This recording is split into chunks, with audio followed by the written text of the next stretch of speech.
নমস্কাৰ, মই নয়ন, physiotherapist from Guwahati.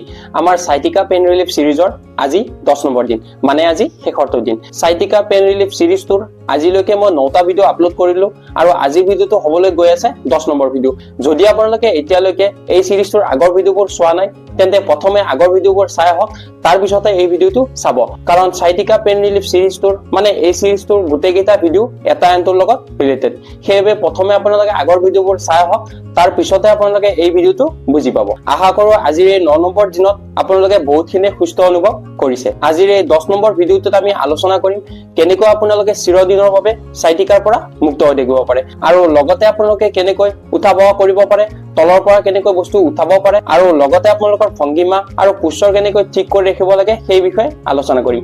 আহক আমি আৰু দেৰি নকৰি আজি ভিডিঅ'টো আৰম্ভ কৰো। ভিডিঅ'টো আৰম্ভ কৰাৰ আগতে কওঁ যে এটা কথা আপোনালোকে সদায় মনত ৰাখিব, বিষটো নাইকিয়া হোৱাৰ অৰ্থ এইটো নহয় যে আপোনালোকে সাৱধানতা ল'বলৈ এৰি দিব। আপোনালোকে সদায় সাৱধানতা ল'বই লাগিব, তেতিয়াহ'লে আপোনালোকে সাইটিকা বিষৰ পৰা চিৰদিনৰ বাবে মুক্ত হৈ থাকিব পাৰে। আৰু এই সাৱধানতাবিলাক এজন সাইটিকা ৰোগীৰ বাবে যে সেইটো নহয়, এজন ভাল মানুহৰ বাবেও সাইটিকা বিষ নহবৰ কাৰণে এই সাৱধানতাবোৰ লোৱাটো দৰকাৰী। সেইবাবে এজন সাইটিকা বিষত ভোগা মানুহৰ বাবে এই সিৰিজটো যেনেকৈ উপকাৰী, ঠিক একেদৰে এজন সাইটিকা বিষ নোহোৱা ৰোগীৰ বাবেও এই সিৰিজটো সমানে গুৰুত্বপূৰ্ণ, কিয়নো এই নিয়মবোৰ বা এক্সাৰচাইজবোৰ কৰি তেওঁলোকে চিৰদিনৰ বাবে সাইটিকা মুক্ত হৈ থাকিব পাৰে। আহক আমি এতিয়া চাওঁ সাইটিকাৰ পৰা মুক্ত হ'ব পৰা প্ৰথম উপায়টো। 1 নম্বৰতে হৈছে আপোনালোকে যিকোনো বস্তু উঠাওতে তলত যেতিয়া হালিব, তেতিয়া আঁঠুকেইটা বেকা কৰিয়ে হালিব। ডাইৰেক্টলি আপোনালোকে আঁঠু দুটা বেকা নকৰিবলৈ তলত হালিবলৈ চেষ্টা নকৰিব। যদি তেনেকুৱা কৰে তেতিয়া আপোনালোকৰ কঁকালত বেছিকৈ চাপ পৰিব পাৰে আৰু আপোনালোকৰ সাইটিকা নাৰ্ভৰ চেপা বেছি বাঢ়ি যাব পাৰে। সেইবাবে আপোনালোকে তলত বহোতে প্ৰথমে আঁঠু দুটা বেকা কৰি ল'ব, তাৰ পিছতে বহিব, তেতিয়াহে আপোনাৰ সাইটিকা নাৰ্ভডাল সুৰক্ষিত হৈ থাকিব। আৰু 2 নম্বৰতে হৈছে আমি আজিকালি বেছিভাগ কাম বহি থাকিয়ে কৰিব লগা হয়। তাৰ ফলত আমাৰ ভংগিমা বেয়া হ'বলৈ ধৰিছে, এন্টিৰিয়ৰ পেলভিক টিৰৰ সমস্যা হ'বলৈ আৰম্ভ কৰিছে, আৰু লগতে আমাৰ ডিঙিৰ ফৰৱাৰ্ড বেণ্ডিঙো বাঢ়ি গৈছে। সেইবাবে আমি বহুতে সদায় ভংগিমা চিধা কৰি ৰাখিব লাগে। যিমান পাৰে আপোনালোকে পিঠিখন চকীখনৰ পিছফালে লগাই দিবলৈ ট্ৰাই কৰিব, আৰু আপোনালোকে চিধা হৈ বহি থাকিবলৈ চেষ্টা কৰিব।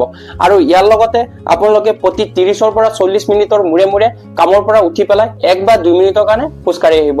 এই অভ্যাসটোৱে আপোনালোকৰ শৰীৰটোক এক্টিভ কৰি ৰাখিব, যিয়ে আপোনাৰ পিছলৈ কঁকালৰ বিষ হোৱাৰ সম্ভাৱনা কমাই দিব। আৰু ইয়াৰ লগতে যেতিয়া আপোনালোকে বহাৰ পৰা উঠে, তেতিয়া এনেকৈ হাতখন ওলোটাকে লৈ পেলাই এনেকে চিধাকে উঠাবলৈ চেষ্টা কৰিব। এনেকে উঠাই পেলাই আপোনালোকে 1 বা 2 মিনিট সময় ৰখিব। এনেকৈ আপোনালোকে এইটো এক্সাৰচাইজ যেতিয়া বহাৰ পৰা উঠে তেতিয়াই কৰিব পাৰে। 3 নম্বৰ টিপছটো হৈছে আপোনালোকে ডে 1ৰ পৰা এতিয়ালৈকে মানে 10 নম্বৰ দিনলৈকে যিবোৰ এক্সাৰচাইজ শিকিলে, সেই এক্সাৰচাইজবোৰ আপোনালোকে কন্টিনিউয়াছলি 2 মাহৰ পৰা 3 মাহ কৰিবলৈ চেষ্টা কৰিব।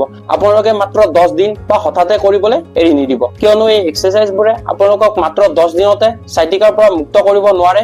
এই এক্সাৰচাইজবোৰ যেতিয়া আপোনালোকে দীৰ্ঘদিনৰ কাৰণে কৰি থাকিব, তেতিয়া আপোনালোকে সাইটিকা বিষৰ পৰা চিৰদিনৰ বাবে মুক্ত হ'ব পাৰিব। আৰু এনেকুৱা নহয় যে এই এক্সাৰচাইজবোৰ কৰোতে আপোনালোকৰ ডেইলি 1 বা 2 ঘণ্টা সময় লাগিব। আপোনালোকে 10 বা 15 মিনিট ওলাইও এই এক্সাৰচাইজবোৰ ডেইলি কৰিব পাৰে। যদি আপোনালোকে এটা এক্সাৰচাইজ 10ৰ পৰা 15 বাৰ কৰিব নোৱাৰে, তেতিয়াহ'লে 5 বাৰ কৰিলেও কৰক। কেৱল আপোনালোকে এক্সাৰচাইজবোৰ কৰাটো এৰি নিদিব, এক্সাৰচাইজবোৰ সদায় কৰি থাকিবলৈ চেষ্টা কৰক। 4 নম্বৰ টিপছটো হৈছে আপোনালোকে মজিয়াৰ পৰা বা তলৰ পৰা যিকোনো বস্তু উঠাওতে ডাইৰেক্ট আপোনালোকে পিঠিখন নাহালাব। প্ৰথমে আপোনালোকে আঁঠুকেইটা বেকা কৰিব, তাৰ পিছতে আপোনালোকে তলত হালি পেলাই বস্তুটো উঠাব। যদি আপোনালোকে ডাইৰেক্টলি পিঠিখন হালাই পেলাই তলৰ পৰা বস্তুটো উঠাবলৈ চেষ্টা কৰে, তেতিয়াহ'লে আপোনালোকৰ কঁকালত গোটেই বডিৰ চাপটো পৰিব পাৰে, যাৰ ফলত আপোনালোকৰ সাইটিকা নাৰ্ভডাল আৰু বেছি কম্প্ৰেছ হ'ব পাৰে। সেইবাবে আপোনালোকে তলত হালোতে প্ৰথমে আঁঠু দুটা বেকা কৰিব, তাৰ পিছতে তলত হালি পেলাই বস্তুটো উঠাবলৈ চেষ্টা কৰিব। আজিলৈ এইখিনিয়ে। ইয়াৰ পিছত যদি আপোনালোকৰ কেতিয়াবা পিঠিত সামান্য বিষ অনুভৱ হয়, তেতিয়াহ'লে ভয় নাখাব। সেই সময়ৰ পৰা আপোনালোকে ডে 1ৰ পৰা আৰম্ভ কৰা এক্সাৰচাইজবোৰ লাহে লাহে কৰিবলৈ আকৌ আৰম্ভ কৰিব। আৰু যদি বিষটো একেবাৰে বহুত বেছি হৈ যায়, কঁকালৰ পিছফালৰ ভৰিলৈকে জিনকৈ নামি যায়, আৰু লগতে ভৰিখন যদি অৱশ হৈ পৰে, তেন্তে দেৰি নকৰি এজন নিউৰলজিষ্ট ডক্তৰ বা ফিজিঅথেৰাপিষ্ট ডক্তৰৰ ওচৰলৈ যাব পাৰে। যদি আপোনালোকক ফিজিঅথেৰাপি ৰিলেটেড যিকোনো ধৰণৰ সহায়ৰ প্ৰয়োজন, তেন্তে আমাক কণ্টেক্ট কৰিব পাৰে। আমাৰ ওচৰত এনেকুৱা কিছুমান এডভান্স মেচিন আছে, যিবোৰ ব্যৱহাৰ কৰি আপোনালোকৰ কঁকালৰ বিষ কেইদিনমানতে নাইকিয়া কৰাত সহায় কৰিব। আৰু এনেকুৱা কিছুমান এডভান্স এক্সাৰচাইজ আছে, যিবোৰ আপোনালোকৰ কঁকালৰ বিষ মাত্ৰ কেইদিনমানতে নাইকিয়া কৰিব পাৰিব। তাৰ বাবে আপোনালোকে ভিডিঅ'ৰ ডিছক্ৰিপশ্যন বক্সত গৈ পেলাই আমাৰ কণ্টেক্ট নম্বৰ ল'ব পাৰে, বা আপোনালোকৰ ডিছপ্লেত শ্ব' হৈ থকা নম্বৰতো কণ্টেক্ট কৰিব। আৰু যদি আপোনালোকে গুৱাহাটীৰে হয়, লগতে যদি ক্লিনিকত আহিবলৈ আপোনালোকে সময় নাপায়, তেন্তে আমাৰ হোম ভিজিট চাৰ্ভিছো উপলব্ধ আছে। আপোনালোকে আপোনালোকে ডিসপ্লেত শ্ব হৈ থকা নম্বৰটোত কল কৰি পেলাই আমাৰ এপইন্টমেন্ট ল'ব পাৰে। আমাৰ এই 10 দিনীয়া সাইটিকা পেইন ৰিলিফ সিৰিজটোত আপোনালোকে মোৰ সৈতে থকাৰ বাবে বহুত বহুত ধন্যবাদ। আৰু লগতে যদি এই সিৰিজটোৱে আপোনালোকক অলপ হলেও সহায় কৰিছে তেন্তে আপোনালোকৰ বন্ধুবৰ্গৰ মাজলৈ শ্বেয়াৰ কৰিবলৈ নাপাহৰিব, কিয়নো এই সিৰিজটোৰ গোটেইকেইটা ভিডিঅ' এজন সাইটিকা বিষয়ত ভুগি থকা ৰোগীৰ বাবে বহুত বেছি প্ৰয়োজনীয়। আগলৈ আকৌ লগ পাম এনেকুৱা স্বাস্থ্য সম্পৰ্কীয় ভিডিঅ'ৰ সৈতে। আজিলৈ এইখিনিয়ে, ধন্যবাদ।